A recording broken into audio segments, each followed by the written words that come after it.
श्रीमद् भगवत गीता, नीचे देखें, गीता प्रेस गोरखपुर से प्रकाशित है, जयदयाल गोविंद का इसका अनुवादक है।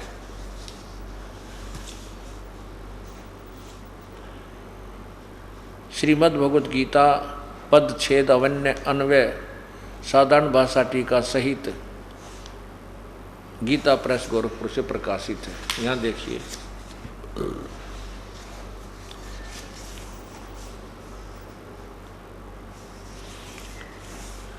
ये जयदयाल गोविंद का जी ने अपनी हाथ से लिखा, जयदयाल गोविंद का अनुवाद करता है। अब इसमें आपको दिखाते हैं कि 14वें अध्याय में ये काल कहता है कि दुर्गा या प्रकृति तो मेरी पत्नी है और मैं इसके पेट में बीज स्थापित करता हूं। ये अध्याय नंबर अथ 14वां अध्याय यानी 14वां अध्याय। नीचे देखिए क्या कहता है ये काल भगवान गीता ज्ञानदाता के ज्ञानों में भी अति उत्तम उस परम ज्ञान को मैं फिर कहूँगा, जिसको जानकर सब मुनिजन इस संसार से मुक्त होकर परम सिद्धि को प्राप्त हो गए हैं। क्योंकि ये तत्व ज्ञान का पता लगने के बाद सभी यहाँ से पीछा छुड़वा जाएंगे। इस ज्ञान को आश्रय करके अर्थात धारण करके मेरे स्वरूप को प्राप्त हुए सृष्टि के आदि में उत्पन्न नहीं होते और प्रलय काल में भी व्याकुल नहीं होते। अब देखना क्या बताता है कि हे अर्जुन, मेरी ये महत मूल ब्रह्म मूल प्रकृति, ये महत ब्रह्म, ये इसका अर्थ है, ये देखो, मम योनि महत ब्रह्म तस्मीन, इसका अर्थ है मम ब्रह्म, मुझ ब्रह्म की ये प्रकृति जो है, यहाँ देखना, महत ब्रह्म मूल प्रकृति संपूर्ण भूतों की योनि है अर्थात गर्भाधान स्थान है। और मैं ये काल उस योनि में चेतन समुदाय गर्भ को रूप गर्भ को स्थापन करता हूँ। उस ततः माने उससे उस जड़ चेतन के सहयोग से सभी भूतों की उत्पत्ति होती है। अब देखना नीचे चौथा अध्याय 4 श्लोक में क्या लिखा है। हे अर्जुन, नाना प्रकार के सभी योनियों में जितनी भी मूर्तियां अर्थात शरीरधारी प्राणी हैं प्राणी उत्पन्न होते हैं, प्रकृति यह महत ब्रह्म प्रकृति तो उन सब की गर्भ धारण करने वाली माता है और मैं बीज स्थापन करने वाला पिता हूं। यहां देखना, अब ये 5वें श्लोक में 14वें अध्याय के 5वें श्लोक में स्पष्ट कर दिया है कि हे अर्जुन, सतगुण रजगुण और तमगुण ये प्रकृति संभवा, प्रकृति से उत्पन्न, या प्रकृति स्पष्ट शब्द लिखा है, प्रकृति माने दुर्गा, रजगुण सतगुण विष्णु है, रजगुण ब्रह्मा, तमगुण शिवजी, ये प्रकृति से उत्पन्न, प्रकृति दुर्गा से उत्पन्न तीनों गुण अविनाशी जीवात्मा को शरीर में बांधते हैं अर्थात ये पार नहीं होने देते।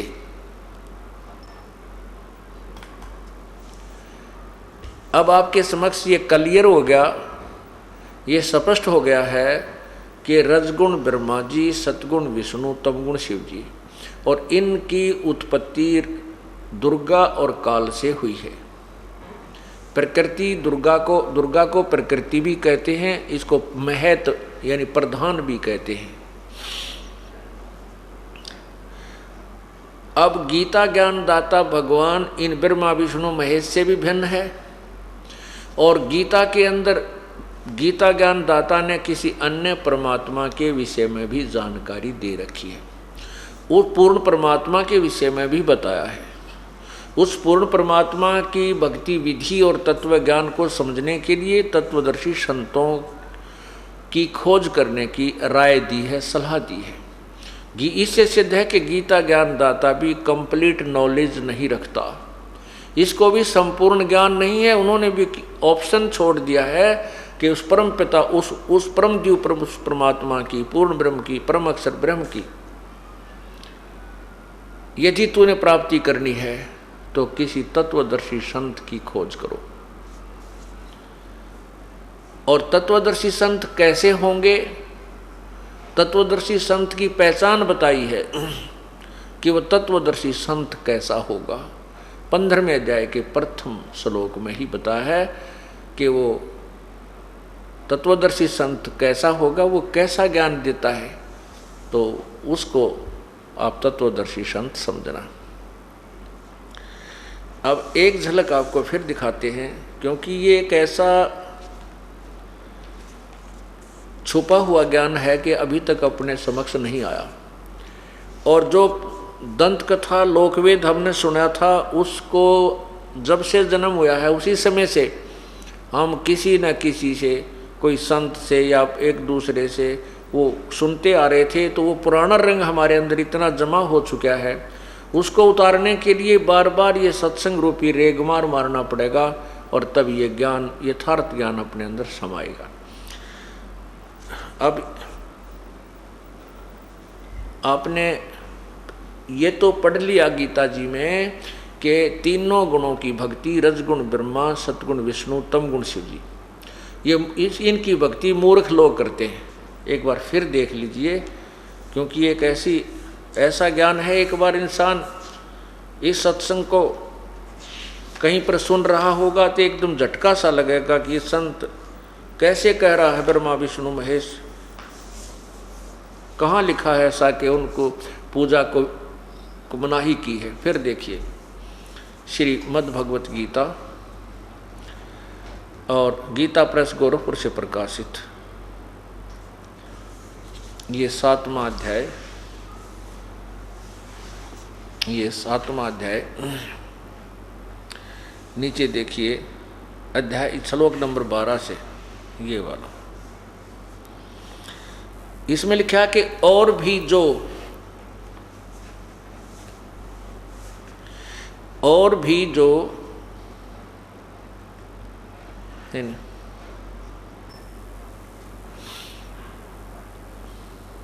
पूरा ले, हाँ,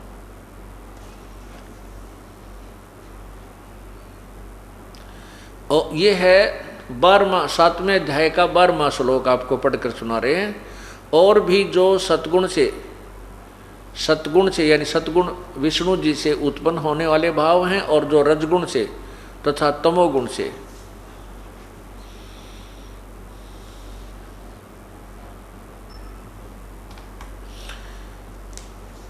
उन सबको मुझसे ही होने वाले हैं ऐसा जान, परंतु वास्तव में मैं उनमें और वे मुझ में नहीं हैं। अब स्पष्ट हो गया कि तीनों गुणों, रजगुण ब्रह्मा, सतगुण विष्णु, तमगुण शिव जी से जो भी हो रहा है, उसका मुख्य कारण ये गीता ज्ञान दाता काल है, ब्रह्म है, लेकिन वो उनसे भिन्न है। आपने शिव महापुराण में पढ़ा, रुद्र संहिता में, उसमें स्पष्ट लिखा है कि ये तीनों रजगुण ब्रह्मा विष्णु महेश तीनों देवताओं में गुण हैं, लेकिन वो शिव यानी काल, सदा शिव रूपी काल रूपी ब्रह्म इनसे भिन्न है, वो गुणातीत है। तो ये हम भी स्पष्ट कर रहा है कि मैं इनमें नहीं हूँ और ये मुझ में नहीं है। अब 13वें में आप देखिएगा कि इन क्या कह रहा गीता ज्ञानदाता कि इन तीनों गुणों की भक्ति में ये जीव उलझा रहता है। अध्याय 7 और नीचे देखिएगा श्लोक 13 में, गुणों के कार्य रूप सात्विक, राजस और तामस, इन तीनों प्रकार के भावों से ये सारा संसार अर्थात प्राणी समुदाय मोहित हो रहा है। इन तीनों गुणों से परे मुझ अविनाशी को नहीं जानता। इन तीनों गुणों से परे अर्थात इनसे अलग। अब 3 गुण याद रखना, अब इसमें त्रिगुणमयी माया आवेगी। यहाँ त्रिगुण इसी की व्याख्या है, क्योंकि वह दैवी अलौकिक अर्थात अति अद्भुत त्रिगुणमयी मेरी माया, ये त्रिगुणमयी मेरी माया बड़ी दुस्तर है, खतरनाक है। और जो पुरुष मुझको निरंतर भजते हैं वे इस माया का उल्लंघन कर जाते हैं, अर्थात संसार से तर जाते हैं। गीता ज्ञान दाता कहता है कि जो ब्रह्मा विष्णु महेश, रजगुण ब्रह्मा, सद्गुण विष्णु, तमगुण शिव जी से ऊपर मुझे भजते हैं तो इनसे ऊपर उठ जाते हैं, ये इन बाधक कम बनते हैं। नीचे देखना, अब 15वें श्लोक में स्पष्ट कर दिया है कि इस माया के द्वारा अर्थात ब्रह्मा विष्णु महेश के ही ऊपर आश्रित, इनसे मिलने वाले लाभ के ऊपर जिनका ज्ञान हरा जा चुका है, माया के द्वारा जिनका ज्ञान हरा जा चुका है, असुर स्वभाव को धारण किए हुए मनुष्यों में नीच, ओए होए, दूषित कर्म करने वाले मूढ़ लोग मुझको नहीं भजते।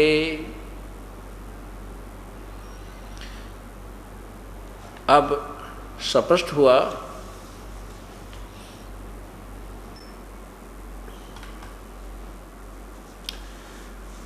हुआ कि तीनों गुण रजगुण ब्रह्मा, सद्गुण विष्णु, तमगुण शिव जी की साधना करने वालों को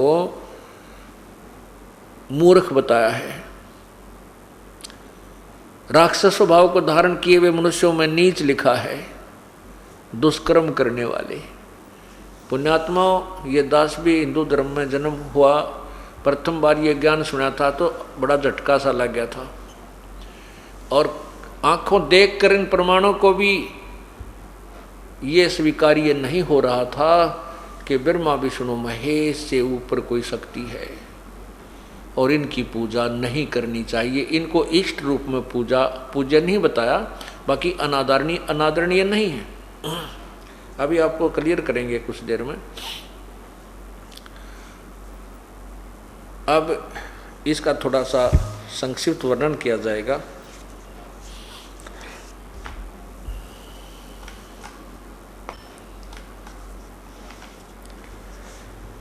अब आपको प्रमाण देते हैं कि तीनों गुणों की पुजारियों को क्यों ऐसे बताया है।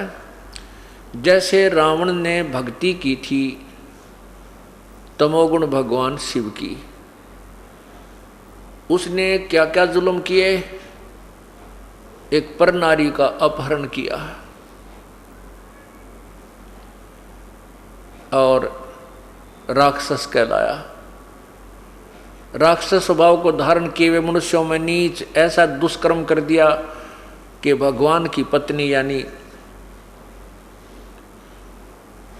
त्रिलोक की जननी को भी यानी माता को ही अपहरण कर लाया,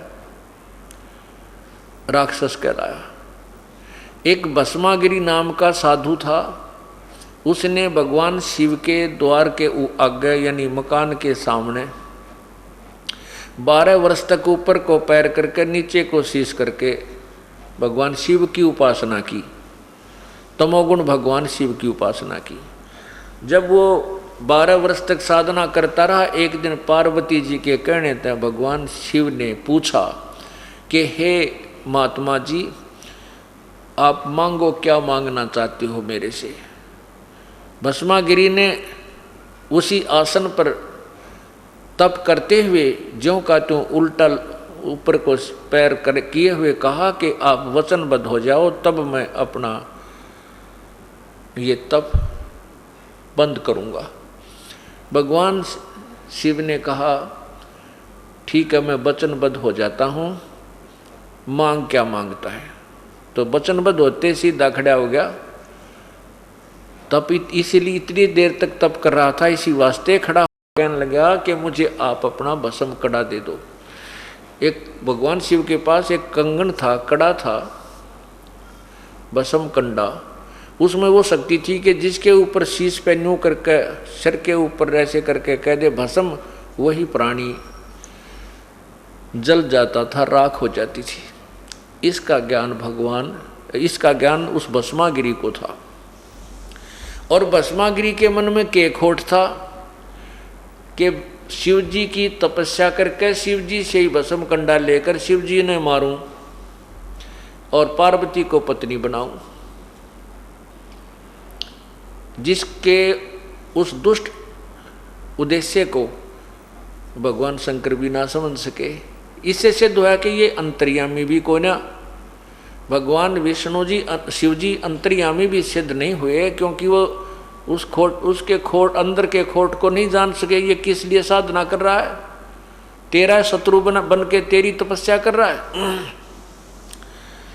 अब भगवान शिव नर महात्मा के हैं, उन्होंने सोचा भी महात्मा है, जंगल में रहना होता है, अपनी सुरक्षा के लिए कड़ा मांगा होगा, दे देता हूं, ले भाई पकड़े। अब जब उस भस्मागिरी के हाथ में भस्म कंडा आया तो तेवर बदल गया उसी समय। कहने लगा, होले शंकर होशियार, तुझे मारूंगा, पार्वती को अपनी पत्नी बनाऊंगा। बताया को बात हुई। भगवान शिव जी ने सोचा, अच्छा मूर्ख रहे तो देख, पागल मेरे पीछे पड़ लिया।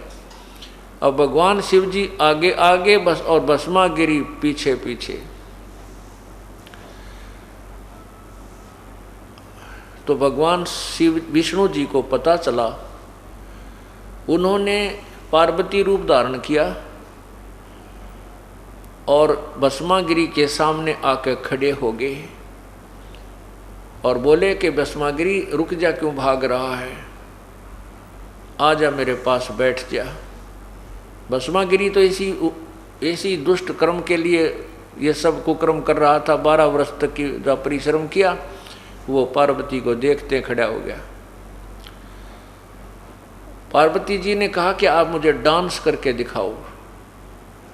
अब भस्मागिरी बोला, मैं तप करनी आदमी और मुझे डांस वांस करना कुछ नहीं आता।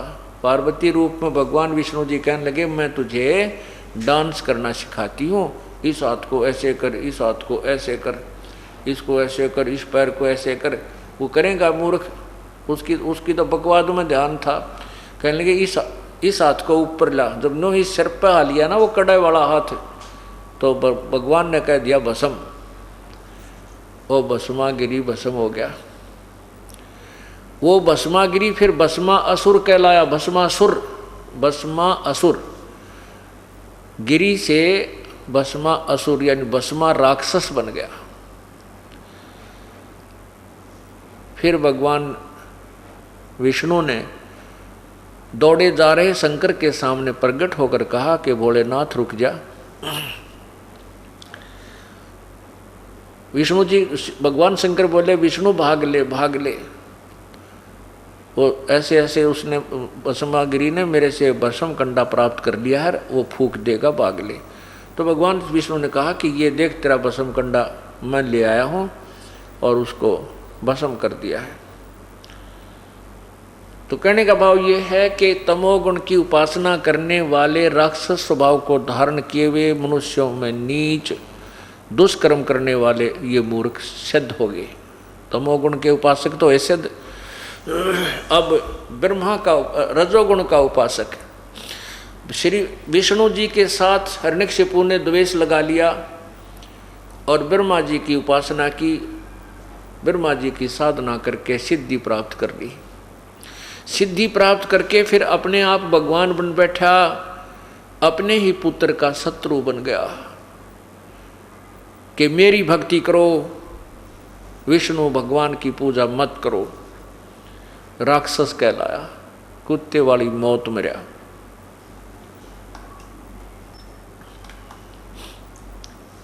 अब आपको एक उदाहरण और देते हैं। एक समय हरिद्वार के अंदर कुंभ का मेला भरा।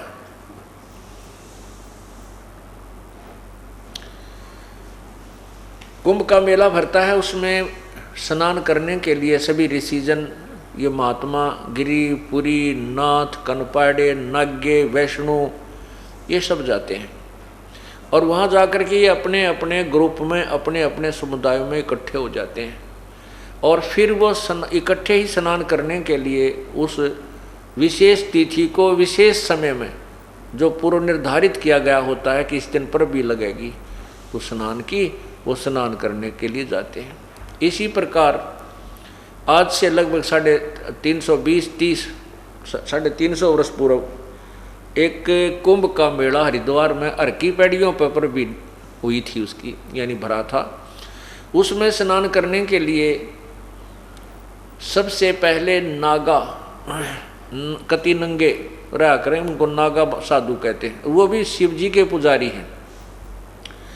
ये नागा, गिरी, पुरी, नाथ, नागा को उग्गड़ भी कहते हैं, ये भगवान शंकर तमोगुण के उपासक हैं। और वैष्णु साधु ये विष्णु जी के उपासक हैं, सतगुण विष्णु जी के। अब नागा सबसे पहले जाकर के हर की पैड़ियाँ पर स्नान करने की तैयारी करने लगे। पीछे से वैष्णु साधुओं का वो समुदाय आ गया, पूरा जो ग्रुप आ गया। उन्होंने कहा वैष्णु ने कि ए नागा लोगो, तुम अभी स्नान मत करना, प्रथम स्नान हम करेंगे, हम सर्वश्रेष्ठ साधु हैं, हम विष्णु जी के उपासक हैं, विष्णु जी तीनों में श्रेष्ठ है।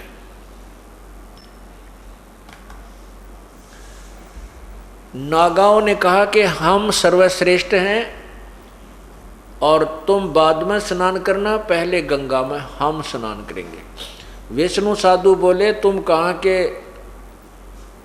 श्रेष्ठ हो, कहाँ के तुम उत्तम हो, शरण फड़ तुम नाना न धोना, तुम टट्टी के हाथ भी ना धोते, पशु की तरह नंगे फिरते हो, राख लपेटे फिरते हो, और दूर हो जाओ, हम स्नान करेंगे, हम वैष्णव साधु हैं, हम सर्वश्रेष्ठ हैं। अब उधर से नागा और उधर से विष्णु के उपासक, सतोगुण के उपासक वैष्णु आपस में उलझ गए। अब स्नान करना पर बीता गए भूल, तलवार निकाल ली, त्रिशूल निकाल लिए और मुक्का वो उसका मारे 25,000 नागा और वैष्णु, यानी तमोगुण शिव जी के उपासक और सतोगुण विष्णु के उपासक, 25,000 वो साधु कटका मर गए, कत्लेआम हो गया। उस गंगा के पानी में लाशा लाश तरह सब सौतर रहे थे, लाल पानी हो गया उस गंगा जी का। 25,000 आदमी, वो तरह गजब हुई। अब ये विचार करना पुण्यात्माओं, इस तत्व ज्ञान से हमें समझ में आएगा ये कहानी क्या है, हम क्या कर रहे हैं, क्या करना चाहिए था।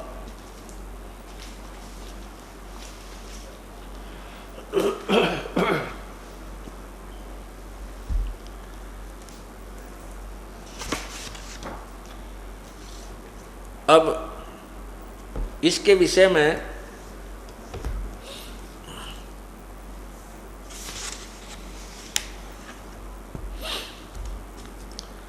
क्या बताया है? तीर तुपक तलवार कटारी जमदड़ जोर बधावे हैं, हर पैड़ी हर हेत न जाना वाजा करद चलावे हैं। काटे शीश नहीं दिल करुणा वो जग में साध कमावे हैं, जो जन उनके दर्शन को जावे उनको भी नरक पठावे हैं। यो भी बैदा है बैदे से वेद अलैदा, यो भी बैदा।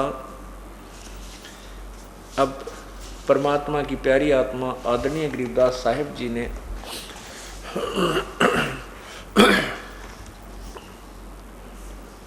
कबीर परमेश्वर से तत्व ज्ञान प्राप्त करके फिर उसका आगे विश्लेषण किया है, उसमें आपको हम सुनाते हैं।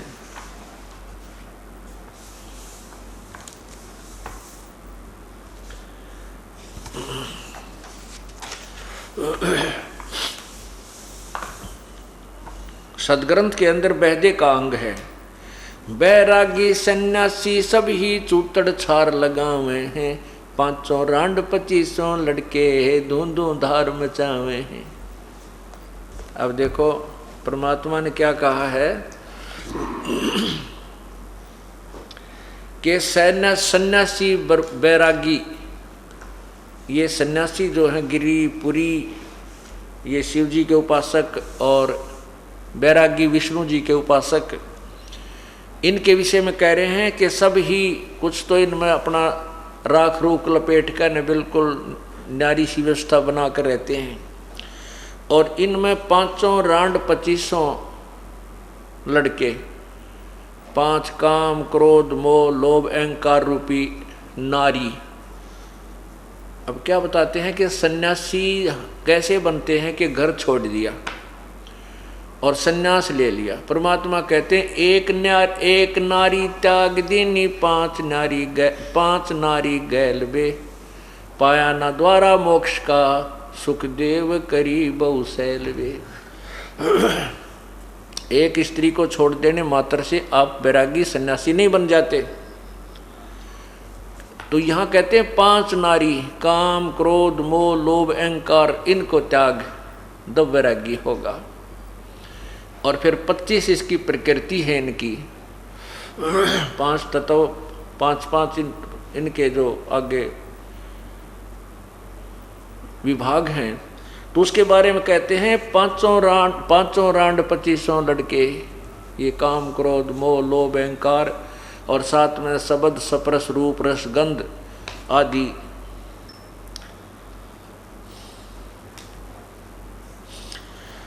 बैरागी सन्यासी सब ही चूतड़ छार लगावे हैं। 5 रांड 25 लड़के दूंदू धार मचावे हैं। यो भी बैदा है, बैदा माने व्यर्थ, यूजलेस, मतलब कति जिसका कोई फायदा नहीं करने का। जो साधनाएं तुम करते हो वो बैदा में गिनी है, वो व्यर्थ गिनी है, यूजलेस।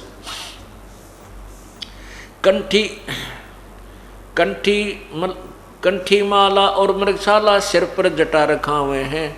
ढोलक ताल दालरी पीटे हैं, फिर तानारी री गावे हैं। यो भी बैदा है, ये भी व्यर्थ की बकवाद है, ये भक्ति मार्ग नहीं है। बैदा क्यों जाना हम सतगुरु भेंट्या यूं जाना, क्योंकि तुमने के पता लग गया कि यह व्यर्थ है। तो गरीबदास जी कहते हैं हमने सतगुरु मिल गए, वो तत्वदर्शी संत यानी पूर्ण परमात्मा स्वयं तत्वदर्शी संत की भूमिका करने जब कबीर परमेश्वर आए थे, गरीबदास जी को मिले थे पर स्वयं आकर के, और सतलोक दिखाया था। उसके बाद इस तत्व ज्ञान का प्रचार गरीबदास जी ने इस प्रकार किया।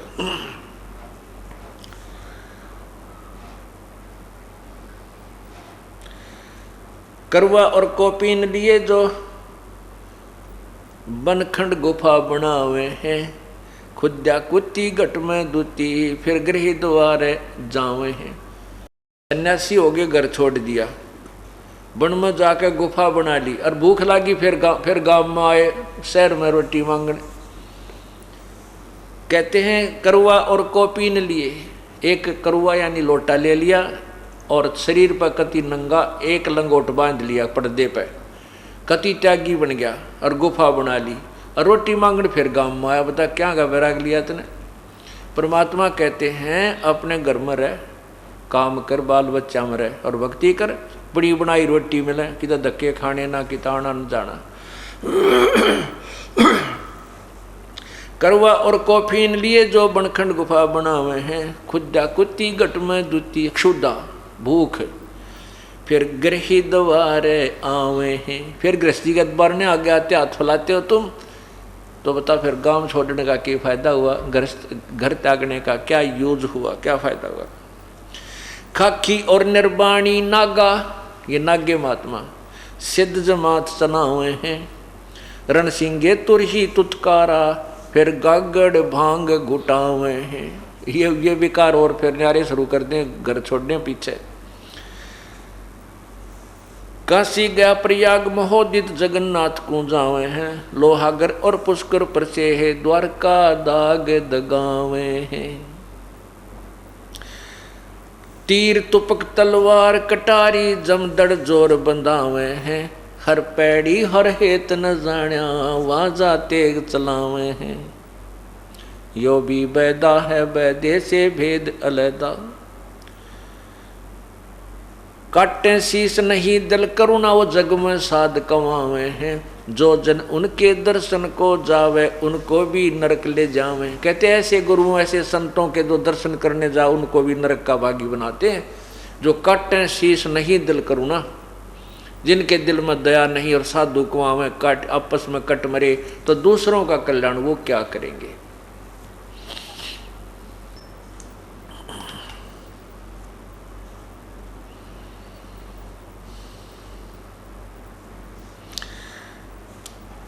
सन्यासी शंकर को भूले, बम्ब महादे ध्यावे हैं। काकड़ भांग तमाखू पीवे, बकरे काट तड़ावे हैं। सन्यासी शंकर को भूले, वो बम्ब महादे ध्यावे हैं। आपने देखा होगा कि भगवान शिव के उपासक जब कावड़ लाते हैं, वो ना तो शंकर भगवान कहें, वो इन्हों का आग्रह ओ बोले, और लड़कियां बहनों को कहेंगे ए बोली आगे नोले, यानी आप पर तो बोले बन रहे हैं, आप पर बोली बन गए। भगवान की वो इज्जत कर रहे हैं या बेइज्जती, या भी समझ में ना आती। और फिर क्या बोलते आते हैं, बम बम बम बम, ये कोई प्रभु का नाम नहीं है। तो कहते हैं सन्यासी शंकर को बोले बम्ब महादेव धाम हैं, परमात्मा को बम्ब बम्ब करके वो याद करते हैं। उस शंकर जी के यथार्थ नाम से भी परिचित नहीं है। वो यथार्थ नाम भी ये दास आपको बताएगा, जिससे भगवान शिव का लाभ आपको प्राप्त होगा। अब आपने सुना कि तीनों गुण रजगुण ब्रह्मा, सतगुण विष्णु, तमगुण शिव जी के पुजारियों को पवित्र गीता जी अध्याय नंबर 7 के श्लोक 12 से 15 में राक्षस स्वभाव को धारण किए हुए मनुष्यों में नीच दुष्कर्म करने वाले मूर्ख, ये 4 उपमा दी है इकट्ठी है। ये इसलिए है जो आपको अभी उदाहरण स्पष्ट किया, उदाहरण के द्वारा आपको स्पष्ट किया। अब गीता ज्ञानदाता ब्रह्म अपने विषय में भी कहता है कि मेरी भक्ति भी अनुत्तम है, अश्रेष्ठ है, क्योंकि गीता अध्याय नंबर 4 श्लोक 5 में कहा कि अर्जुन तेरे और मेरे बहुत जन्म हो चुके हैं, तू नहीं जानता मैं जानता हूं। अब जन्म और मृत्यु होती रहेगी तो जीव सुखी नहीं है। पूर्ण सुख तभी प्राप्त होगा, मोक्ष तभी प्राप्त होगा जब हम सदा के लिए जन्म मृत्यु से मुक्त हो जाएंगे। उसके विषय में गीता ज्ञानदाता भगवान कहता है कि उसके लिए किसी तत्वदर्शी संत की खोज कर। अब आपको दिखाते हैं 7वें अध्याय के 18वें श्लोक में अपने विषय में कहा है कि मेरी भक्ति भी अनुत्तम है। ये देखिएगा पवित्र गीता जी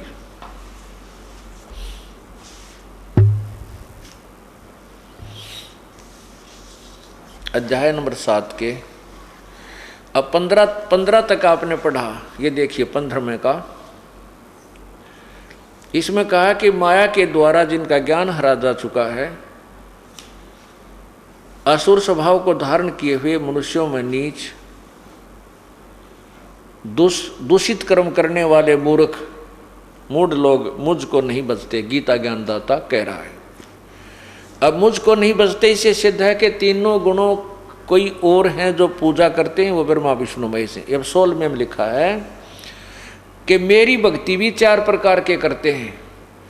हे भारतवंशु श्रेष्ठ अर्जुन, उत्तम कर्म करने वाले अर्थार्थी, आरत, जिज्ञासु और ज्ञानी, इस ऐसे 4 प्रकार के भजन मुझको भगतजन मुझको भजते हैं। क्या बताते हैं कि मेरी साधना भी, अब तो कह रहे हैं कि मेरी भक्ति नहीं करते, ये अन्य देवताओं की पूजा करते हैं। और मेरी भक्ति भी 4 प्रकार के करते हैं। अर्थार्थी, अर्थार्थी माने जो धन गणा ज़्यादा धन वृद्धि के लिए, यानी अपने कारोबार में बरकत करने के लिए वेदों के मंत्रों के आधार पर अनुष्ठान करते हैं, धार्मिक अनुष्ठान। वो अन्य उपासना नहीं करते, अन्य उनकी जैसे ओम जय जगदीश रे, स्वामी जय जगदीश रे, जय गणेश देवा, कहते इस तरह की पुस्तकों पर विश्वास वो नहीं करते। वो केवल वेदों पर विश्वास करते हैं और वेदों के मंत्रों के आधार पर ही वे धार्मिक अनुष्ठान किया करते हैं, वो अर्थार्थी। और फिर आरत, संकट निवारण के लिए भी वेदों के ही मंत्रों का यानी श्लोकों के उच्चारण उन अनुष्ठानों के आधार पर करते हैं। और तीसरा जिज्ञासु, जिज्ञासु वो होता है जो परमात्मा प्राप्ति के लिए दृढ़ता से चलता है और उसने फिर ज्ञान ग्रहण कर, संतों के पास जाता है, ज्ञान ग्रहण कर लेता है। उस ज्ञान के ऊपर अनुसरण ना करके वो वक्ता बन जाता है, वो ज्ञानी, वो जिज्ञासु, वो भी व्यर्थ बताया। जो चौथा ज्ञानी है, चौथे ज्ञानी को इन तीनों से ठीक बताया कि वो ज्ञानी जो है वो मेरी भक्ति करता है। ज्ञानी किसे कहते हैं?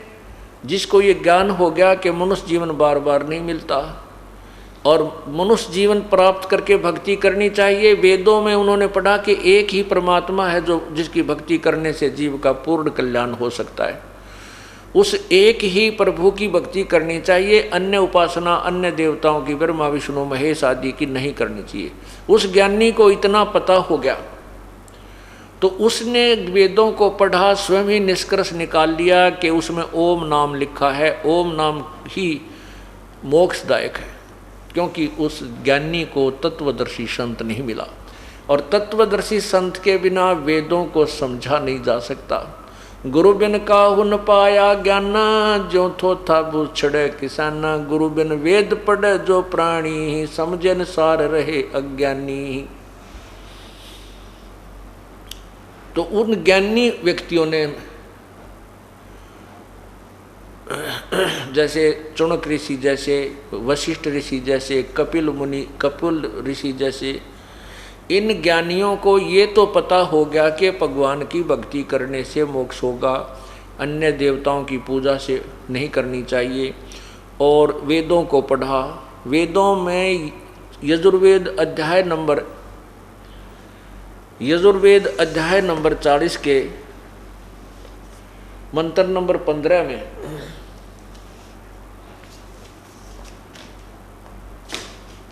लिखा है कि ओम नाम की भक्ति कर। मेरा ओम नाम है।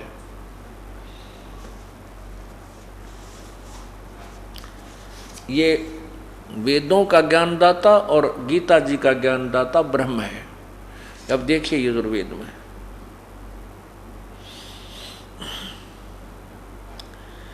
यजुर्वेद इसमें 40वें अध्याय के 15वें श्लोक में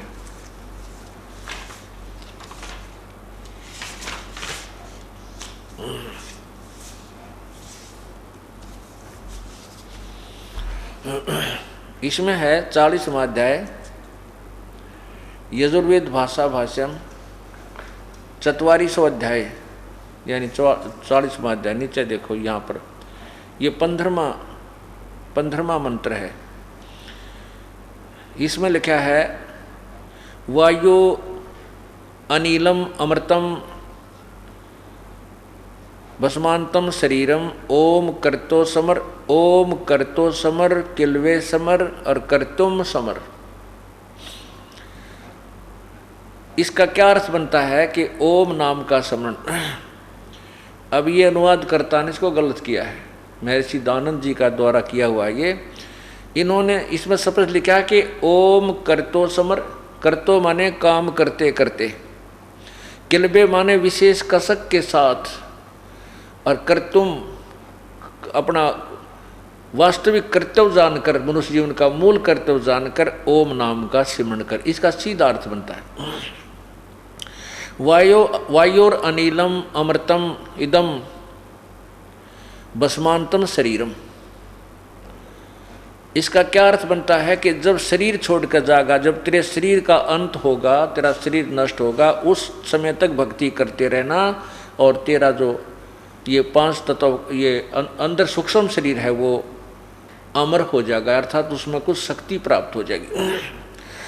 अब इसमें क्या अनुवाद किया है कि हे कर्म करने वाले जीव, तू शरीर छूटते समय ओम, इस नाम वाच्य ईश्वर को, इस नाम वाच्य, ओम का जाप नहीं, इस नाम वाच्य ईश्वर को स्मरण कर।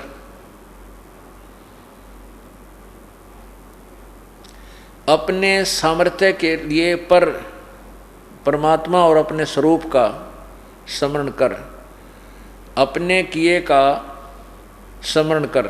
इस संसार का धनजादि रूप वायु, कारण रूप वायु को, कारण रूप वायु अविनाशी कारण को धारण करता, इसके अनंतर यह नष्ट होने वाला सुखादि का आश्रय शरीर अंत में भस्म होने वाला होता है, ऐसा जान। इसका सीधा सा अर्थ है, देखो फिर समझदार आदमी हो ओम करतो समर किलवे समर करतुम समर। ओम नाम का जाप काम करते करते सिमरण करो, कलबे माने विशेष कसक के साथ सिमरण कर, और करतुम अपना मूल कर्तव्य जानकर सिमरण कर। सीधा से अर्थ है, इसमें कोई गोलमोल की बात है कोई ना। अब ये तो गीता ज्ञान वेद ज्ञान दाता अपने लिए कह रहा है।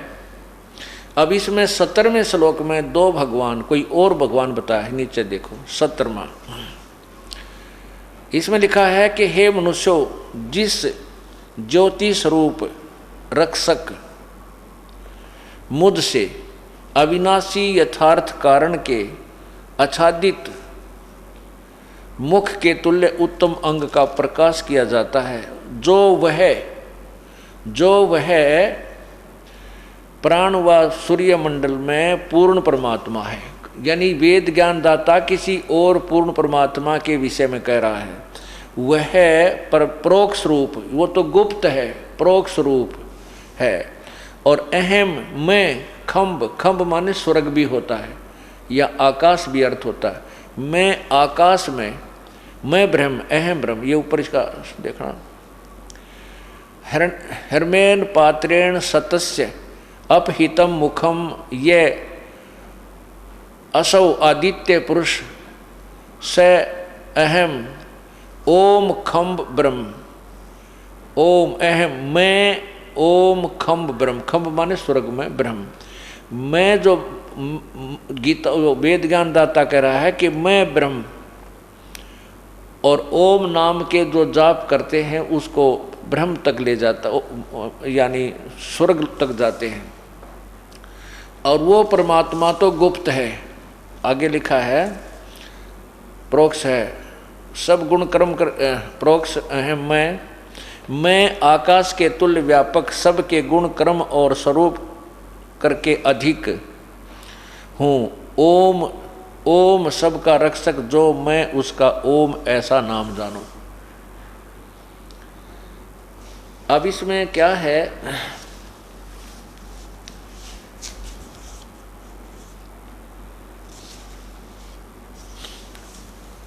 कि ओम नाम का जाप है ब्रह्म का। अब इसके साथ साथ आपको यही गीता ज्ञान दाता ब्रह्म अपने विषय में 8वें अध्याय के 13वें श्लोक में कहता है कि मेरा ओम नाम है। ये पवित्र गीता जी देखिएगा 8वें अध्याय के 13वें श्लोक में।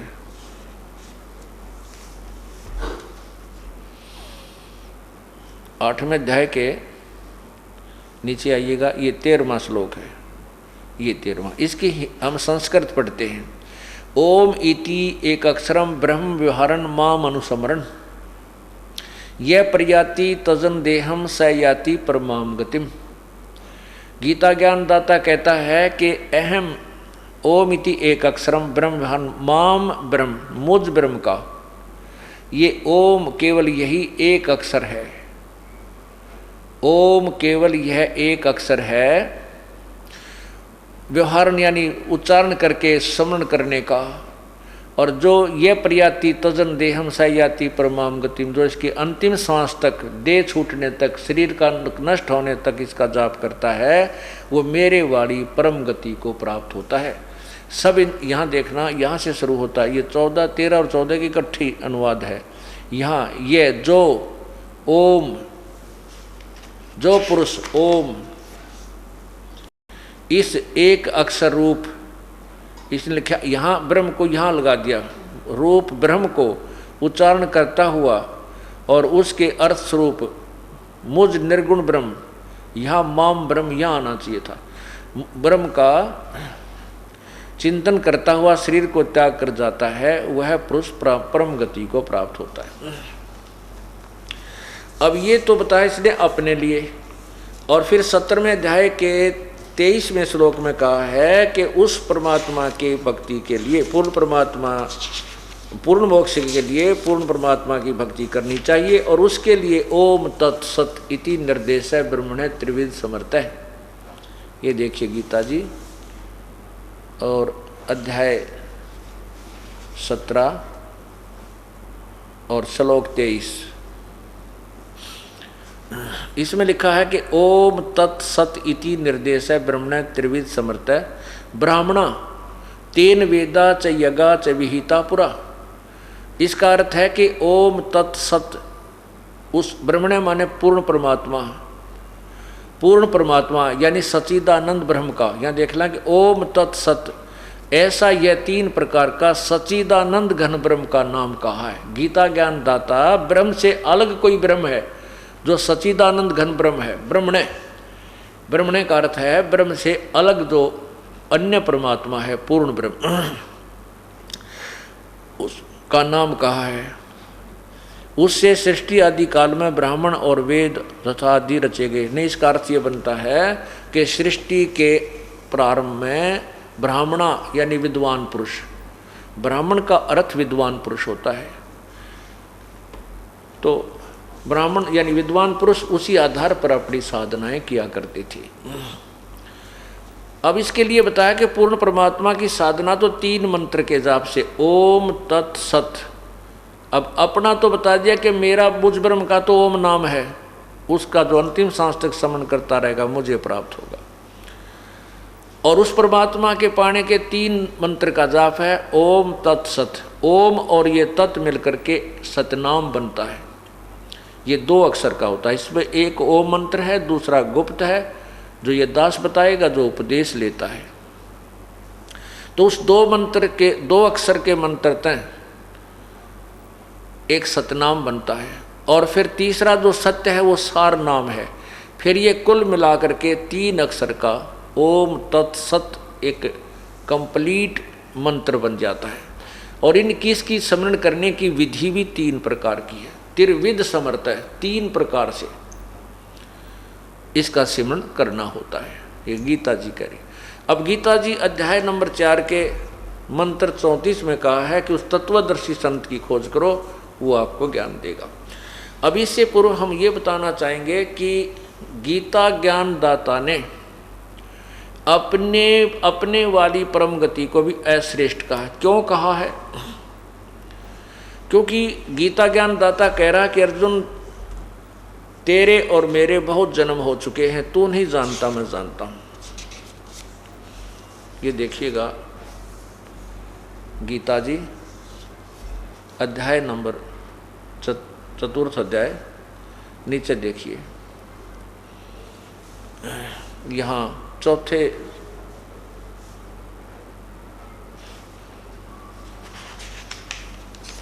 5 में ये है, ये 5वां श्लोक है नीचे, ये वाला ये 5वां श्लोक है।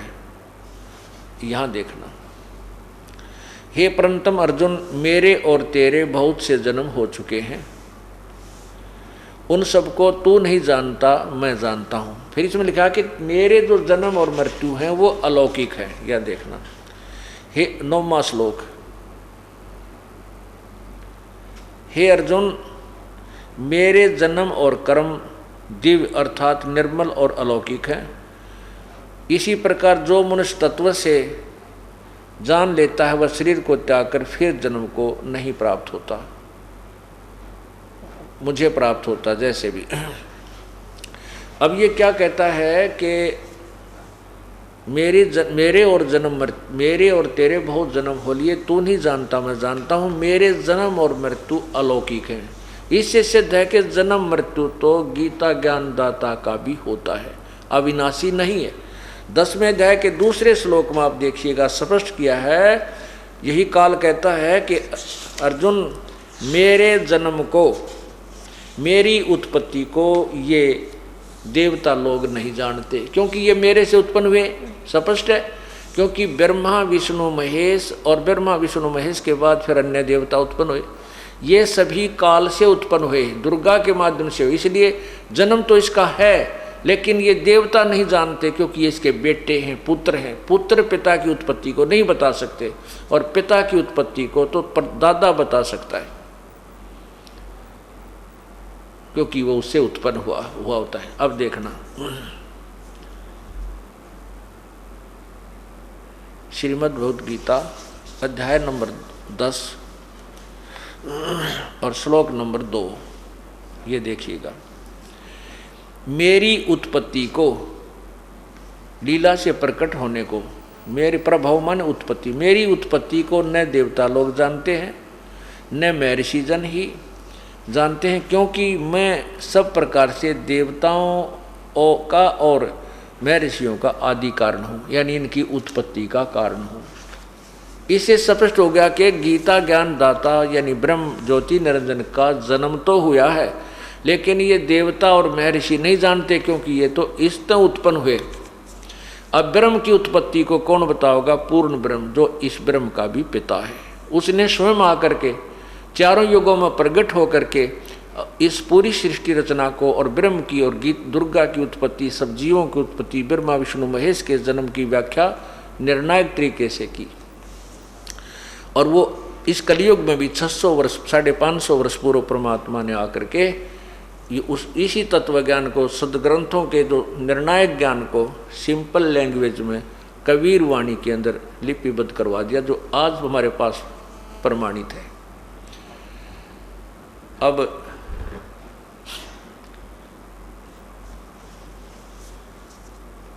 ये क्या क्या कहता है कि अर्जुन तेरे और मेरे बहुत जन्म हो लिए, आगे भी होते रहेंगे।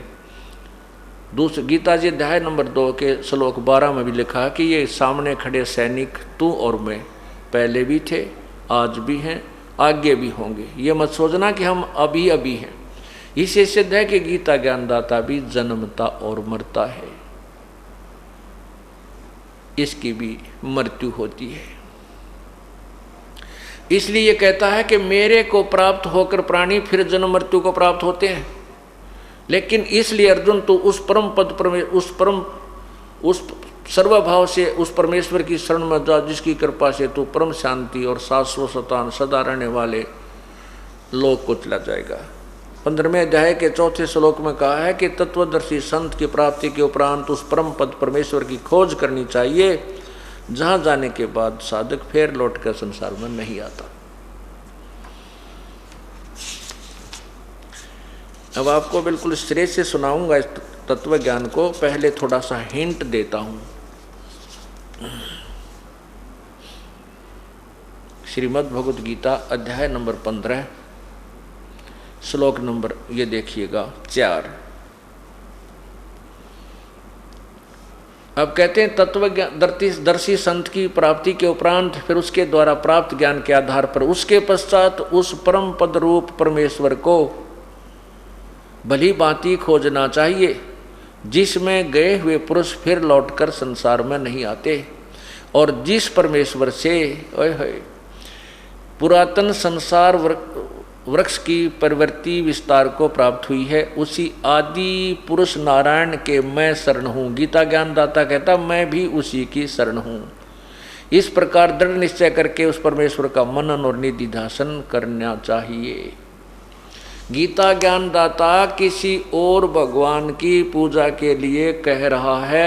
इससे सिद्ध है कि गीता ज्ञानदाता भगवान की भक्ति भी सर्वश्रेष्ठ नहीं है, उत्तम नहीं है, अति उत्तम नहीं है। अब यहाँ इसलिए गीता ज्ञानदाता ने कहा है कि ये ज्ञानी पुरुष, देखिए 7वें अध्याय के 18वें श्लोक में, ये ज्ञानी पुरुष हैं तो नेक आत्मा, ये चाहते हैं कि हम अपना कल्याण करवाएं, लेकिन इनको तत्वदर्शी संत ना मिलने के कारण ये मेरे वाली अनुत्तम गति में, मेरे वाली घटिया साधना के अंदर आश्रित रहे। ये देखिएगा श्रीमद् भगवत गीता अध्याय नंबर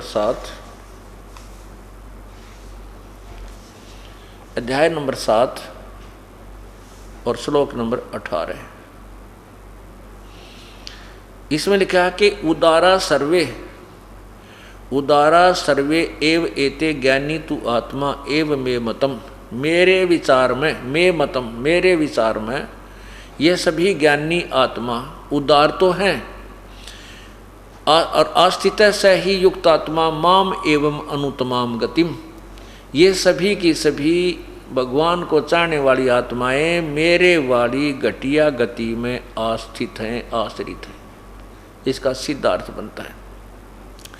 ये क्या बना है इन्होंने? ये सभी उदार हैं परंतु ज्ञानी तो साक्षात मेरा स्वरूप है ही है, मेरा मत है, ऐसा मेरा मत है, मेरा विचार है। क्योंकि वह मत गत मन बुद्धि वाला ज्ञानी भक्त अनुतम, अनुतमाम, अति उत्तम लिख दिया। अय है, अनुतमाम माने घटिया तो घटिया, अति अति अश्रेष्ठ लिखना चाहिए था। अनुतमाम का अर्थ अति उत्तम कर दिया। मेरे वाली अति उत्तम गति स्वरूप मुझ में ही अच्छी तरह आश्रित है। अरे तेरा गजब हो। अनुत्तम माने तो छोटे से बच्चे ने पूछ ले, वो भी अनुत्तम माने क्या बतावेगा कि घटिया। जैसे बैड, बैड का अर्थ गुड नहीं हो सकता, बैड का अर्थ गुड नहीं हो सकता। अनुत्तम, अब एक आधा सिरफरा व्यक्ति क्या कहता है, जो अपने पीछे आचार्य की पदवी लगा लेता है, शास्त्री कहलाता, वो कहता है कि समास के अंदर अनुत्तम का अर्थ होता है कि जिससे श्रेष्ठ कोई ना हो। और तेरा गजब है। तो अनुतीर्ण का क्या अर्थ होगा? अनुतीर्ण, उत्तीर्ण माने पास यानी सफल, और अनुतीर्ण माने, अनुतीर्ण का अर्थ होगा यानी सबसे बढ़िया पास, फेल नहीं होना चाहिए। अनुतीर्ण का अर्थ सबसे बढ़िया पास हो गया, फिर तो सफल। अच्छा, अब उन्हीं की बात को लेते हैं कि समास में ये कहते हैं कि सबसे उत्तम, उसके बराबर दूसरा उत्तम ना हो, अनुत्तम। अगर हम यही मानकर चले कि यहाँ उन्होंने समास प्रयोग किया तो अभी बात नहीं फिट बैठती, क्योंकि अगर ये अनुत्तम का अर्थ हम यहाँ सर्वश्रेष्ठ भी मान लिया तो भी फिर गीता ज्ञानदाता अपनी भक्ति से अन्य किसके बारे में कह रहा है, उसके बारे में कह रहा है कि उसकी शरण में जाने से पूर्ण मोक्ष होगा, तो भी गीता ज्ञानदाता की भक्ति श्रेष्ठ नहीं है। क्योंकि अपनी यदि उसकी सर्वश्रेष्ठ होती तो फिर अन्य भगवान के बारे में उसको कहने की क्या जरूरत थी। यहाँ पर समास भी उनका फिट नहीं है, ये तुक्का भी नहीं लगता। अब यहाँ अपनी साधना, ब्रह्म साधना को अनुत्तम क्यों कहा, उसके विषय में एक उदाहरण देते हैं। एक